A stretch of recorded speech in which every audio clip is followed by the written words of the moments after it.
கிரிஜா திருமுருகன் பேசுறேன். நம்முடைய சேலம் மாவட்டத்தில் மிக தொன்மை வாய்ந்த சிறப்பு வாய்ந்த விஷயம் என்ன அப்படின்னு கேட்டீங்கன்னா சேலம் கோட்டை மாரியம்மன். அது உங்க எல்லாருக்குமே தெரியும். அதே போல இன்னொன்று உள்ளதுங்க. அது என்ன தெரியுங்களா? நம்முடைய அரசு மகளிர் மேல்நிலை பள்ளி. ஆமாங்க, கோட்டையில் இருக்கக்கூடிய அரசு மகளிர் மேல்நிலை பள்ளி தான் அது. அதுல ஆண்டு விழா கொண்டாட போறாங்க. என்னைக்குன்னு கேட்டீங்கன்னா வருகின்ற சனிக்கிழமை அன்று, அதாவது 1/2/2025 அன்று மிக சிறப்பாக நம்முடைய சேலம் மாவட்ட ஆட்சியரும் மற்றும் அமைச்சர்கள் எல்லாருடைய தலைமையிலும் மிக சிறப்பாக நடைபெற உள்ளது. அனைவரும் கலந்துக்கணும். இது எத்தனாவது ஆண்டு விழான்னு கேக்குறீங்களா? ஒரு 50ஆக இருக்குமா, இல்ல ஒரு 100ஆக இருக்குமா? Any guesses? 150ஆவதுங்க. 50 100 கிடையாது. 150வது ஆண்டு விழா நடைபெற உள்ளது.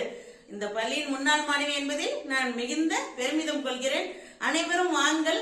பசுமை நிறைந்தவர் நினைவுகளை புதுப்பிக்கலாம். நாம அனைவரும் வாங்கள். அதே போல அந்த அழைப்பிதழை என்னுடைய பள்ளி மாணவி தற்போது ஆசிரியராக இருப்பவர் அனுப்பித்த அழைப்பிதழ் உள்ளது. அதை கமெண்ட்ல தெரிவிக்கிறேன், அனுப்புறேன். அதை பார்த்துட்டு வாங்க. அதே போல் QR கோடு உள்ளது. அது பள்ளிக்கு உங்களால் இயன்ற உதவி செய்ய நினைப்பவர்கள் தாராளமாக நீங்கள் நிதி வழங்கலாம். நன்றி, வணக்கம்.